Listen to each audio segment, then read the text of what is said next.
মধুপুর নামে এক রাজ্য ছিল, আর সেই রাজ্যের রাজা আদিত্য। সে ছিল খুব অত্যাচারী ও লোভী। প্রজাদের প্রতি তার কোনো দয়া মায়াই ছিল না। তার রাজ্যের প্রজারা সারাক্ষণ ভয়ে ভয়ে থাকত।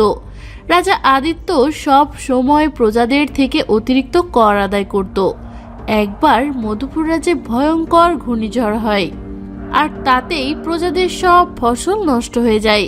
তবুও অত্যাচারী রাজা আদিত্য প্রজাদের কর মাফ করে না। ক্ষমা করবেন মহারাজ, একটা বিশেষ প্রয়োজনে আপনার কাছে আসলাম। কি হয়েছে মন্ত্রী? তুমি জানো না এটা আমার বিশ্রামের সময়? তাহলে কেন এই সময় শুধু শুধু আমাকে বিরক্ত করছো? আসলে রাজামশাই, রাজবাড়ির বাইরে প্রজারা আন্দোলন করছে। এবার ঘূর্ণিঝড়ে তাদের সব ফসল নষ্ট হয়েছে, তাই তারা এবারের মতো কর মাফ করে দেওয়ার আবেদন জানাচ্ছে। মন্ত্রীর কথায় রাজা রেগে গিয়ে বলল, কি কর মাফ? মামা বাড়ির আবদার পেয়েছে নাকি? ফসল নষ্ট হয়েছে তাতে আমার কি? ওসব মাফ টাফ হবে না। যেই বেটা কর দেবে না তাকে তখনই কারাগারে বন্দি করবে, আর এটাই আমার আদেশ। কিন্তু মহারাজ। কোনো কিন্তু নয়, ওগুলো সব ছোট লোকের জাত। ওগুলোকে মাথায় তুললে পেয়ে বসবে। এবার যাও দেখি, আমি বিশ্রাম করব। রাজার কথায় মন্ত্রী মাথা নিচু করে সেখান থেকে বেরিয়ে গেল, আর প্রজাদের গিয়ে বলল, শোনো প্রজারা, এখনো সময় আছে। নিজেদের আন্দোলন এখানেই দফা রফা করো। রাজামশাই বলেছেন কর তোমাদেরকে দিতেই হবে। এ আপনি কি বলছেন মন্ত্রী মশাই? ঝড়ে সব ফসল মাটিতে মিশে গেছে। বউ বাচ্চা নিয়ে নিজেরাই মাথা গোঁজার ঠাঁই পাচ্ছি না। এর মাঝে রাজাকে কি করে কর দেব? আমরা যে না খেয়ে মরে যাব। হ্যাঁ মন্ত্রী মশাই, দয়া করে এবারের মতো কর মাফ করুন। প্রজাদের কষ্ট দেখে মন্ত্রীরও ভীষণ মায়া হলো। তবুও সে বলল, দেখো, আমি নিরুপায়। আমি রাজার একজন কর্মচারী মাত্র। এখানে আমার কিছুই করার নেই। তাই বলছি, তোমরা বাড়ি ফিরে যাও, আর কিভাবে রাজামশাইকে কর দেওয়া সম্ভব সেটা নিয়ে ভাবো। মন্ত্রীর কথায় এবার এক প্রজা রেগে গিয়ে বলল, বুঝেছি, ওই রাজা আমাদের কষ্ট বুঝবে না, তাই আমি অভিশাপ দিচ্ছি। আজ সূর্যাস্ত হলেই ওই রাজার সব অহংকার পুড়ে ছারখার হয়ে যাবে, আর ওই পথের ভিক্ষুক হয়ে পথে পথে ঘুরে বেড়াবে। প্রজা যখন রাজাকে এই অভিশাপ দিচ্ছিল, তখনই রাজা সেখানে এসে হাসতে হাসতে বলল, অভিশাপ? শুনেছ মন্ত্রী, এই ছোট লোকের জাতটা কিনা আমায় অভিশাপ দিল। ও কি ভেবেছে শকুনের অভিশাপে গরু মরবে? না, কখনোই না। প্রহরী, প্রহরী, কোথায় তোমরা? এই বেটা বজ্জাতকে এখনই বন্দি করো, আর যে যে কর দেবে না তাদেরকেও বন্দি করো। রাজার এ কথা শুনে প্রহরীরা যখনই সেই প্রজাকে বন্দি করতে গেল, সাথে সাথে সেই প্রজা অদৃশ্য হয়ে গেল। এটা দেখে রাজা ভয় পেয়ে বলল, এ কি, ওই প্রজা গেল কোথায়? কি আশ্চর্য! তাহলে কি ওর কথাই সত্যি হবে? রাজাকে ভয় পেতে দেখে সব প্রজারা জোরে জোরে হাসতে লাগলো। রাজা হবে ভিক্ষুক। চলো চলো, সবাই বাড়ি চলো। রাজাই যখন থাকবে না, তখন করের ভয় পেয়ে কি হবে? এ কথা বলে সব প্রজারা যে যার বাড়িতে চলে গেল। রাজার অন্য কর্মচারীরা অভিশাপের ভয়ে যে যার বাড়িতে চলে গেল। এ কি, কোথায় যাচ্ছ তোমরা? প্রহরী, তোমরা অন্তত থাকো। ক্ষমা করবেন রাজামশাই, জীবনের বড় দাম। বেঁচে থাকলে কাল আবার আমরা আসব। এখন দয়া করে আমাদেরকে বাড়ি যেতে দিন। এই বলে এক এক করে সবাই রাজবাড়ি ছেড়ে চলে গেল।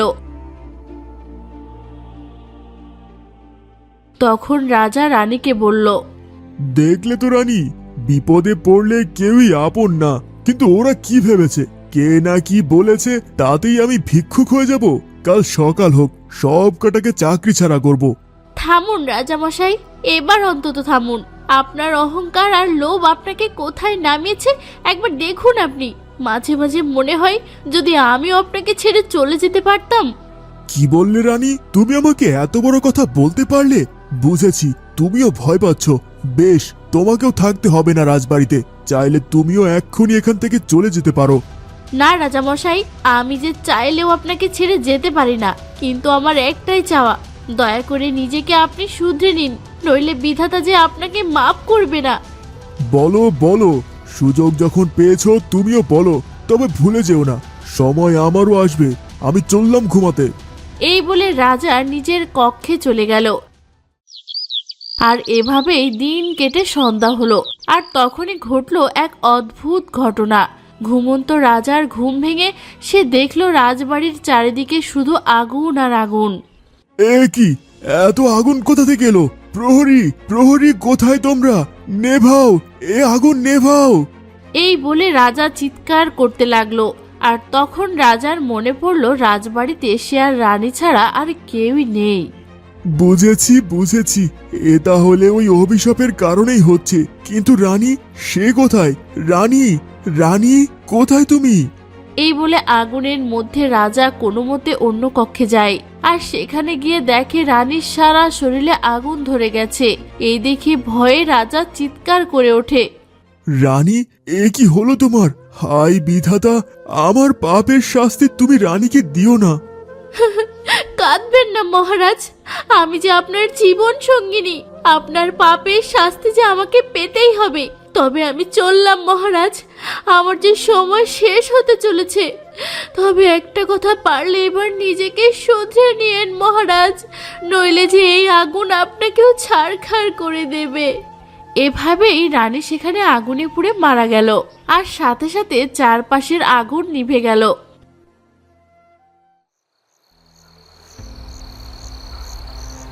হায় বিধাতা, এ তুমি কি করলে? এখন আমি কোথায় যাব? আমার সোনার রাজবাড়ি যে পুড়ে ছারখার হয়ে গেল। এই বলে কাঁদতে কাঁদতে রাজা বাইরে বেরিয়ে গেল। হাঁটতে হাঁটতে ভোর হয়ে গেল। আর সে দেখলো সে অনেক দূরে চলে গেছে, যেখানে কেউ তাকে চেনে না। হায় বিধাতা, এ তুমি আমায় কি শাস্তি দিলে? আমি আজীবন প্রজাদের উপর অত্যাচার করেছি, তাদের মুখের খাবার কেড়ে নিয়েছি, আর আজ আমার নিজের মুখেই অন্ন জুটছে না। আমার স্ত্রীও আমার অভিশাপে মৃত্যুবরণ করেছে। রাজা খাবারের খোঁজে সকলের দ্বারে দ্বারে ঘুরে বেড়ায়। দয়া করে কেউ আমায় একটু খেতে দাও। কে কোথায় আছো? আমাকে দুটো খেতে দাও। কাল রাত থেকে না খেয়ে আছি। দয়া করে কেউ আমাকে খেতে দাও। রাজা দ্বারে দ্বারে ভিক্ষে করে বেড়ায়, কিন্তু কেউই তাকে ভিক্ষে দেয় না। এভাবে কেটে গেল অনেক দিন। একদিন রাজা এক বাড়িতে গিয়ে বলল, বাড়িতে কি কেউ আছো? দয়া করে আমায় দুটো খেতে দাও।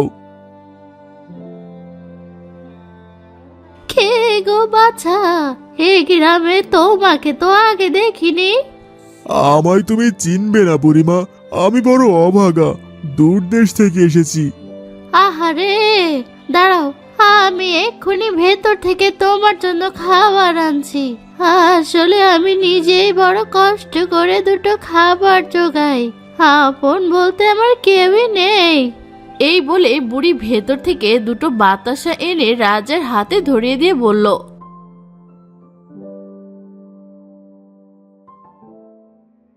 এই নাও বাছা, এই বাতাসা দুটো খেয়ে নাও।